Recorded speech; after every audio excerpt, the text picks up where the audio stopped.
Hi everyone, it's Sarah from Plan Sarah Plan, and welcome to my channel. Today we're going to talk about tips and hacks for your Erin Condren LifePlanner Binder. So this is my new LifePlanner Binder. It's in the colorful layers pattern, but last year I had the colorful kaleidoscope and I liked it so much I bought a neutral kaleidoscope. This year I went with colorful layers, but I also decided to get neutral layers and the also retro teacher planner binder. So I guess you could say I'm someone who enjoys a good binder. So let's dive in. How do you tell which side is the front of the binder? They look the same.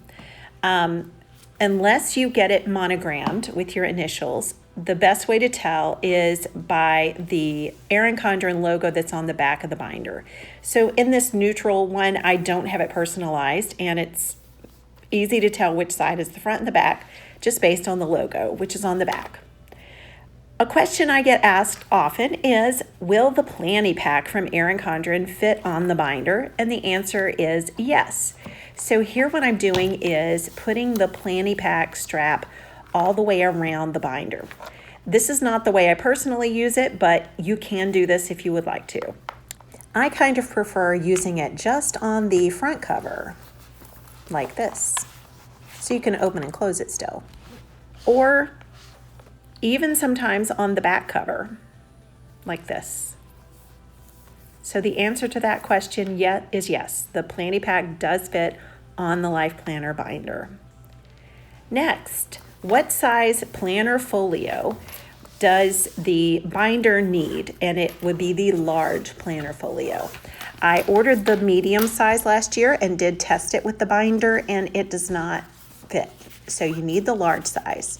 And the folios have lots of handy pockets for stickers and pens and other little things you might need. And it fits in here very nicely. It will close. You can also order different patterns in this folio. So this is the kaleidoscope that I bought to match my planner last year. So you can see it's kind of a cushiony and protective covering if you want to take your binder on the go. And you can fit it either way with the spine toward the zipper. It will also close. It's kind of awkward that way, but it will close. The zipper can be customized to be the color that you like. So this is platinum, but you can also get gold and rose gold and maybe even black. I'm not sure. Now, will the binder fit inside the smaller Erin Condren tote or the planner bag? And this is mine. I ordered the black one last year, and it has interchangeable straps. So you can get your choice of different colors of straps. I got the one that I thought went the best with this black tote, but I have seen it recently with the kaleidoscope strap, and I think that looks really nice. Has a little key ring in there. So let's try fitting the binder in. Yes, it fits, but will it snap? Yes, it will. Okay, so if you try to put your binder in with the spine up, it's a little more tricky to close. If you do it this way, for some reason, it closes a lot easier. So it's totally portable with this smaller Erin Condren planner bag. Now, you can also fit other things in here with your binder. You can stand it vertically like this, but it will not snap, so keep that in mind. And I'd like to show you what it's like if you put other things in here also. So here is an Erin Condren notebook. Fits in. And let's go a step further. This is my Bible. I'm doing this voiceover on Sunday, and I had just used this planner bag to go to church. So with all three of those things, yes, it will close. And let's put something inside the zipper pocket also. So how about this sticker album from Erin Condren? Fits down in there. You can stand it up vertically or put it down horizontally. You could also put a petite planner in the zipper pocket. And I have both the sticker album and the petite planner in the zipper pocket. And as you can see, I still have all those other things inside the main compartment. And the magnetic closure is not coming undone. It's a very strong closure. It fits. So let's try, here's another binder, and I'm gonna do a combination of that and the on-the-go folio, which at this point I believe it has 3 petite planners inside, and it closes. I still have that sticker album inside the zipper pocket. Okay, so let's look inside the binder. Here is how it will come. You'll have your pages, or what they call the guts, in a plastic wrap, and then you will have to put the pages into the binder yourself onto the rings. I recommend only putting in 6 to 12 months. I have 6 months in mine. You can fit 18 months in, but it is a very tight fit, and I think it's not as functional, it's not optimized when you have 18 months in there. You want to open and close from the center rings. And here is the colorful horizontal layout, but you can also get vertical, hourly, and even daily planning pages. So the new daily planning pages will be released later this year. Okay, does the binder come with a storage box? No, it does not. And you can see that the binder would not fit inside of the storage box because it is actually, I would say, identical in size to the box. You can buy these storage boxes separately, and I do recommend getting one because if you have pages and inserts that you're not currently using in your binder, you're going to want a nice place to store them. You don't have to have the storage box, but the storage box is kind of perfect for your leftover inserts. And at the end of the year, if you decide that you want to store your used pages, you could put the used pages inside of one of these storage boxes, label it with the year, and then you would have an empty binder that you could use for other things. So that's a possibility as well.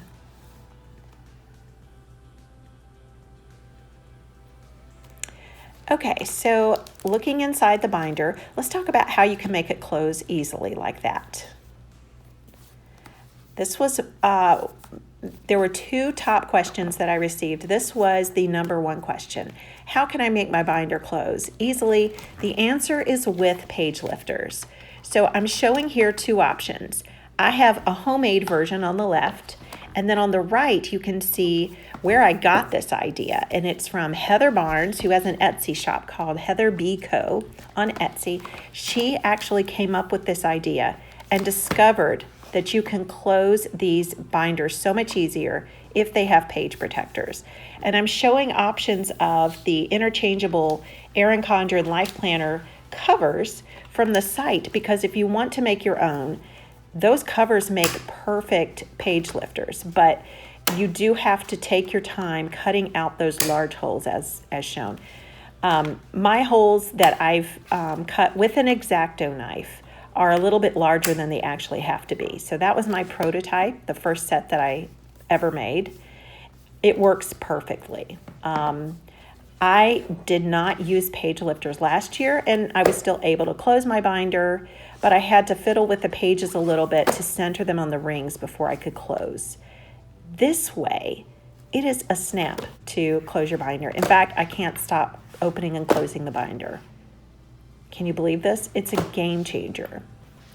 So you can make your own. If you're not up for that, here is a video that was supplied to me by Heather Barnes. I want to give her full credit for this because she, very early on last year, when the binder first launched, discovered that page lifters were the key to easy opening and closing of the binder. So she makes these and laminates them with a very thick lamination. It's 10 mil or 10 millimeter. I'm not really sure what the mil means, but it's the thicker lamination. She says that her glitter sheets or her metallic sheets are cardstock, so they're already thick. And then she laminates them. And she's demonstrating here why, the physics of why this works. and she'll have a close-up for you in just a second to explain it if you're curious. So this is without a page lifter, and you can see that if you don't center those pages before you close, you might have curled pages. But let's do the same thing with that page lifter behind that page, and the page lifter just pushes the sheet around the rings. So satisfying. Okay, so Erin Condren came out with a new 8-hole punch that is designed to go, of course, with their binder.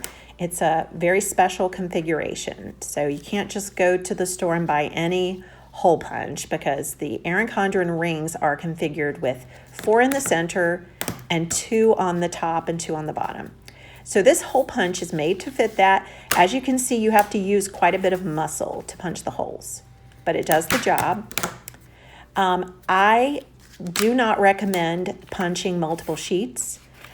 These are thick 80-pound Erin Condren sheets from their notepads, and it takes muscle to do that. Here's photo paper, glossy photo paper, and surprisingly, this one was the easiest one to punch, but the hardest one to take off of the punch, but it made a very clean punch.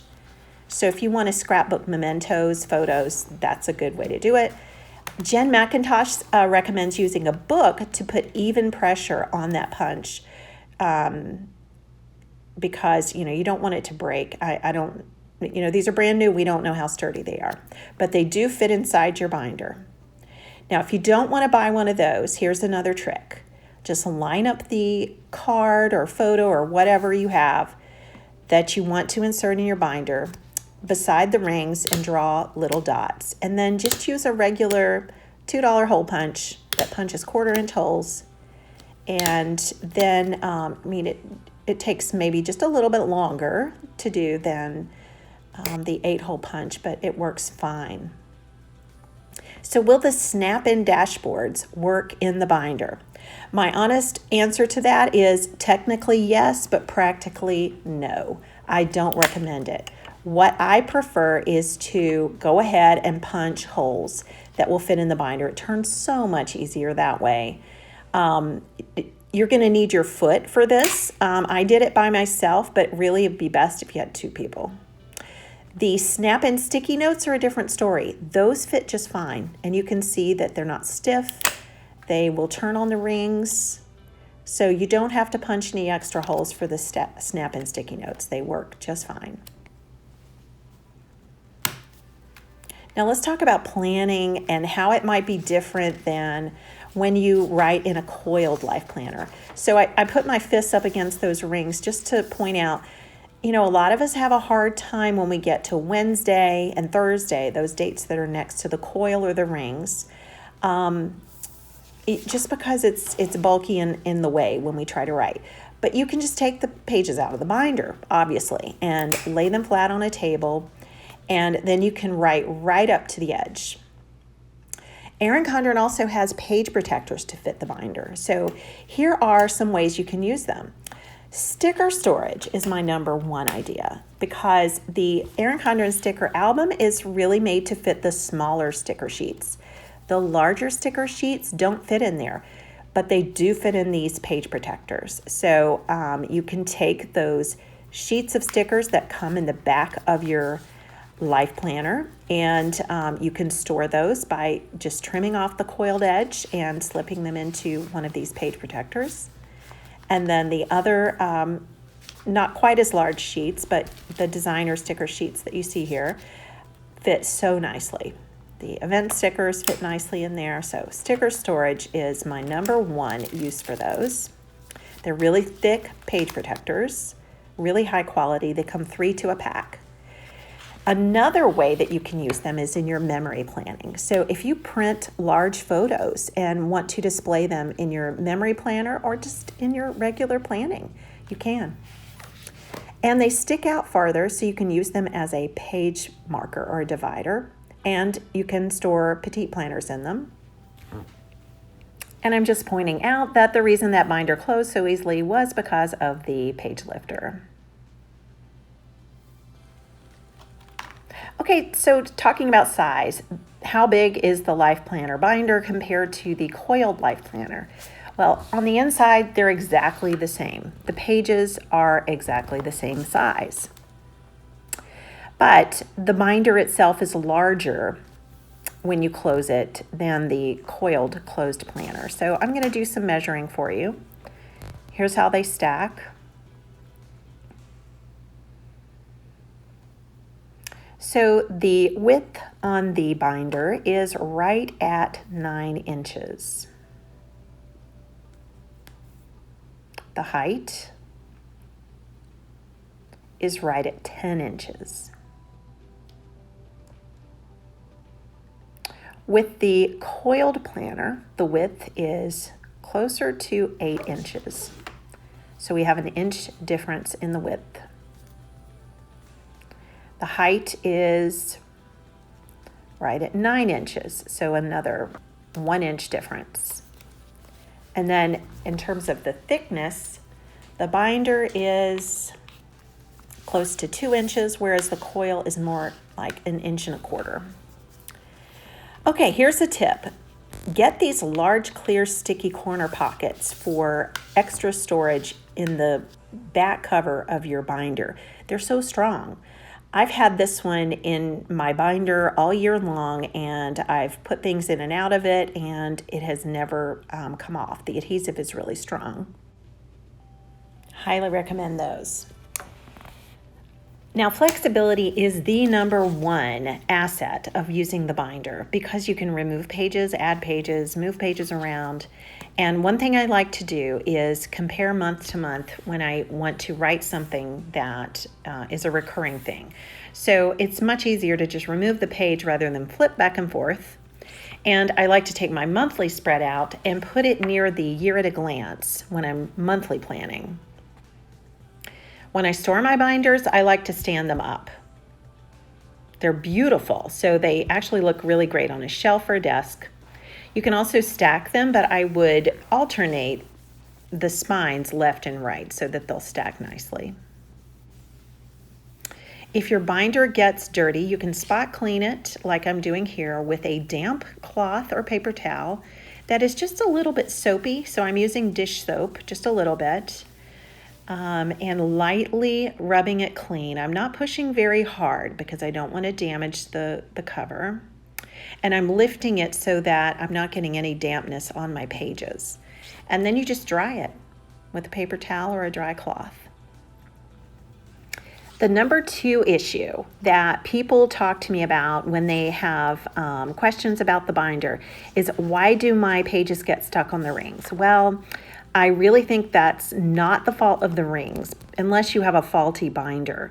I think it's because the holes need to be larger. And I'm encouraged to tell you that the people at Erin Condren are very receptive to hearing suggestions. And I have talked to some people at Erin Condren who have taken this very seriously. I believe we can expect to see larger holes in the binder next year.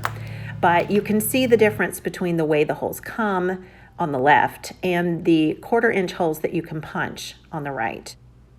I will tell you that you don't have to punch the holes. If you're not having any trouble at all, then go ahead and leave them the way they are. You might also just try punching the top hole and the bottom hole to make the turning just a little bit easier. So how does the LifePlanner binder compare to the Teacher Lesson Planner binder? Here's your answer. So the Teacher Lesson Planner is a standard 3-ring binder with 8.5 by 11 inch pages inside. You can take the LifePlanner pages though, and using the second hole from the top and the 4th hole down in the center section, it will fit in a 3-ring binder. I punched those 2 holes a little bit larger so that it wouldn't be a tight fit. So there are certain applications where this might be handy. If you are a teacher and you're wanting to take a page or 2 from your personal planner along with you to work, then this would be a nice way to do that. You can also use the sheet protectors in the Teacher Lesson Planner binder, or I guess for that matter in any 3-ring binder, if you use the second hole from the top and the 4th hole down in the middle section. And that concludes my EC Binder tips and hacks video. If you have any questions that I did not go over in this video, I hope you'll leave them in the comments below. I'm totally willing to make a sequel to this video if there are other discoveries that we make along the way. I know the planner community is full of brilliant people, and we always see new and surprising ideas pop up. So I hope you've enjoyed this. I hope that this will help you make the most of your Erin Condren Life Planner Binder. Thanks for watching. Bye-bye.